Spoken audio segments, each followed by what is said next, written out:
Hi friends, good morning. இது வந்து பார்த்தீங்கன்னா, நம்ம பன்னீர் ரோஸ் இருக்கு இல்லைங்களா? பன்னீர் ரோஸில் ரோஜா குல்கண்டு எப்படி ப்ரிப்பேர் பண்ணுறது நான் உங்களுக்கு சொல்லித்தரேன். ரோஜா குல்கண்டில் வந்து நிறைய பெனிஃபிட்ஸ் இருக்குது, அதையும் நான் உங்களுக்கு சொல்கிறேன். பன்னீர் ரோஸ் இந்த மாதிரி கலரில் இருக்குது பார்த்தீங்கன்னா, நாட்டு ரோஸ் அப்படின்னு சொல்லுவாங்க.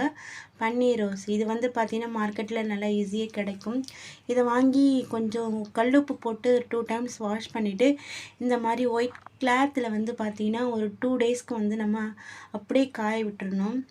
2 டேஸ் 3 டேஸ் அந்த மாதிரி வெயிலில் வைக்கக்கூடாது. நிழலில் வச்சு நல்லா காய வச்சுட்டு இந்த பாருங்கள், நிழலில் வச்சு இந்த மாதிரி உதிரியாக அந்த மாதிரி காய வச்சுக்கணும்.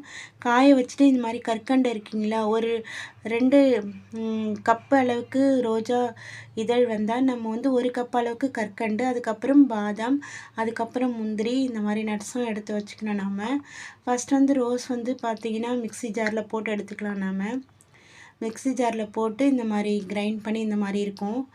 அதை வந்து நீங்கள் தனியாக எடுத்து வச்சுக்கோங்க. இந்த மாதிரி உதிரியாக இருக்கும். சூப்பரான ரோஜா குல்கண்டு நீங்கள் எப்படி இருக்குன்னு பாருங்கள். அது நிறைய பெனிஃபிட்ஸ் இருக்குது இதில். அதுக்கப்புறம் நட்ஸும் நம்ம கற்கண்டும் சேர்த்து கிரைண்ட் பண்ணி அது கூட நம்ம சேர்த்துக்கணும். நட்ஸும் கற்கண்டும் சேர்ந்து இது கூட நம்ம சேர்த்துக்கணும். அதுலேயும் வந்து ஹனி நம்ம தேவைக்கு ஏற்ற மாதிரி ஹனி மிக்ஸ் பண்ணிக்கணும். ஹனி மிக்ஸ் பண்ணும்போது இன்னும் டேஸ்ட் அதிகமாக இருக்கும். ஹனியில் நிறைய பெனிஃபிட்ஸ் இருக்குது நமக்கு. ஸோ ஹனியும் இதை கூட சேர்த்து மிக்ஸ் பண்ணி நம்ம ஒரு 1 மந்த்து கூட நம்ம வந்து வச்சுக்கலாம். நம்ம ஒரு பாட்டிலில் போட்டு நம்ம வச்சுக்கலாம். டேஸ்ட்டும் அதிகமாக இருக்கும். இதுக்கு நிறைய பெனிஃபிட்ஸ் இருக்குது.